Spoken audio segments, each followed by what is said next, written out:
Hi, hello, once again, welcome back to Home Notes. ഇന്ന് ഞാൻ വന്നിരിക്കുന്നത് അതൊരു അടിപൊളി ബോൾ ഡെക്കർ ഐറ്റം ആയിട്ടാണ്. ഇതിൻ്റെ ഫ്രെയിമും ആർട്ടും ഒക്കെ നമ്മൾ ഉണ്ടാക്കിയിരിക്കുന്നത് നമ്മുടെ വീട്ടിൽ വേസ്റ്റ് ആക്കി കളയുന്ന അല്ലെങ്കിൽ നമ്മൾ കത്തിച്ച് കളയുന്ന മെറ്റീരിയൽ കൊണ്ടാണ് ഇതെല്ലാം ഉണ്ടാക്കിയിരിക്കുന്നത്. അപ്പോൾ ഒട്ടും വൈകാതെ നമുക്ക് വേഗം വീഡിയോയിലേക്ക് കിടക്കാം. Let's move to the video.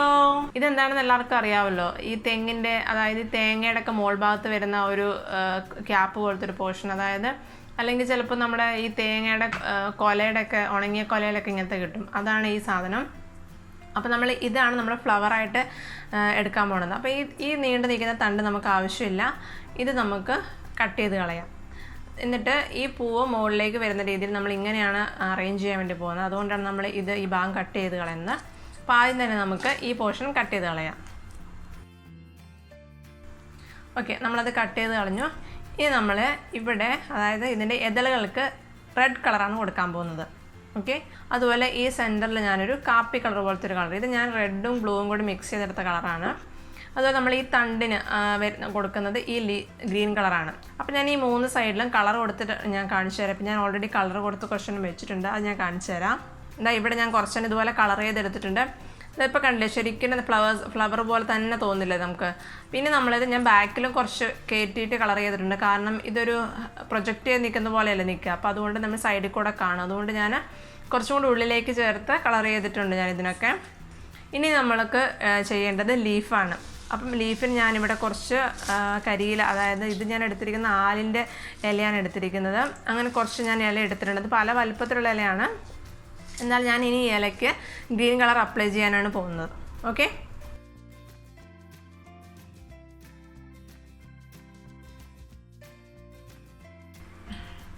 അപ്പം നമ്മളിതാ ലീഫും ഫ്ലവറൊക്കെ പെയിൻറ്റ് ചെയ്തെടുത്തിട്ടുണ്ട്. പിന്നെ ജസ്റ്റ് ഒന്ന് അറേഞ്ച് ചെയ്ത് കാണിച്ചു തരാം. ഇങ്ങനെ ഏകദേശം ഈ ഒരു മോഡലാണ് നമ്മൾ ഫ്രെയിമിലേക്ക് അറ്റാച്ച് ചെയ്യാൻ വേണ്ടി പോകുന്നത്. അപ്പം ഇങ്ങനത്തെ ഒരു തണ്ടും കൂടി ഞാൻ പെയിൻറ്റ് ചെയ്തെടുത്തിട്ടുണ്ട്. ഫസ്റ്റ് ഞാൻ ഈ തണ്ട് കൊടുക്കുകയാണ്. അപ്പോൾ ഏകദേശം ഈ ഒരു രീതിയിൽ ഞാൻ അറേഞ്ച് ചെയ്യാമെന്നാണ് വിചാരിക്കുന്നത്. ഇത് കുറച്ചും കൂടി വിടർന്നു പോയി, നമ്മുടെ ഫ്രെയിം എന്ന് പറഞ്ഞാൽ കുറച്ചും കൂടി ലെങ്തിയിലാണ്. അപ്പം ആ ഒരു രീതിയിലായിരിക്കും നമ്മൾ അറേഞ്ച് ചെയ്യാൻ പോകുന്നത്. ഇനി നമ്മൾ ഫ്രെയിം ഉണ്ടാക്കാൻ വേണ്ടി പോവുകയാണ്.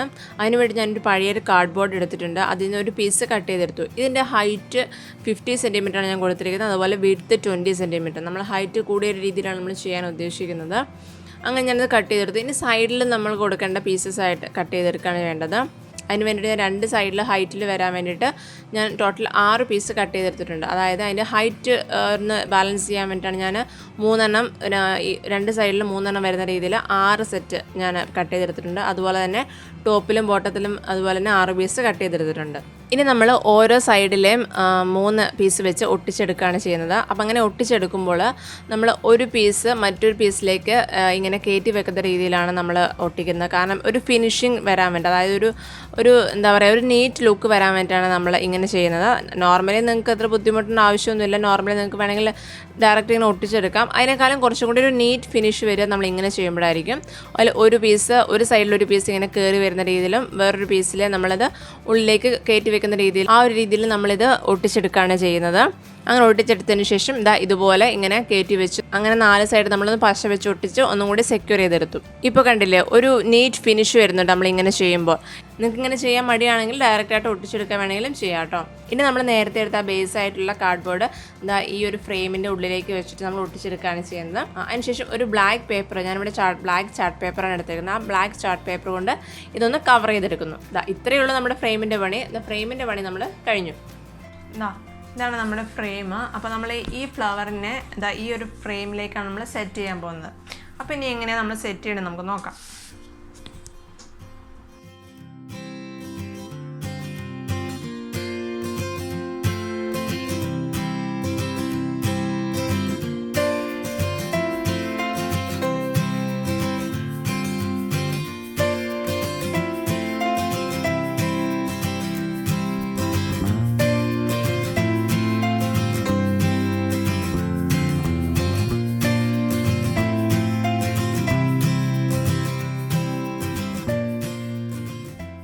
അപ്പോൾ എങ്ങനെയുണ്ട് നമ്മുടെ ഈ ഐറ്റം? പൊളിയല്ലേ? അപ്പോൾ നിങ്ങൾ ഇതെല്ലാവരും ഒന്ന് ട്രൈ ചെയ്ത് നോക്കുക. നമുക്ക് ഇത് ഞാൻ ജസ്റ്റ് ഒരു ഹിൻഡ് മാത്രം തന്നാണ് ഈ ഒരു ഐഡിയ.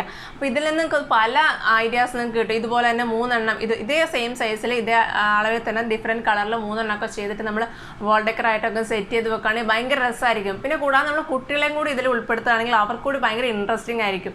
അപ്പോൾ നിങ്ങളിത് എല്ലാവരും ട്രൈ ചെയ്ത് നോക്കുക നിങ്ങളുടെ ഐഡിയാസിൽ. എന്നിട്ട് എനിക്ക് ഫോട്ടോസ് എനിക്ക് അയച്ചു തരാം, ഞാൻ കമ്മ്യൂണിറ്റി ടാബിൽ പോസ്റ്റ് ചെയ്യാം. അപ്പോൾ ഇനി ചെയ്യാൻ ആഗ്രഹിക്കുന്നവർക്കൊക്കെ അതൊരു ഇൻസ്പിറേഷൻ ആയിരിക്കുമല്ലേ. അപ്പം ഇതുപോലത്തെ സിമ്പിൾ ആൻഡ് വെറൈറ്റി ഐഡിയാസ് ആയിട്ട് ഞാൻ ഇനിയും വരുന്നതായിരിക്കും. അതുവരെയും ടേക്ക് കെയർ, ബൈ.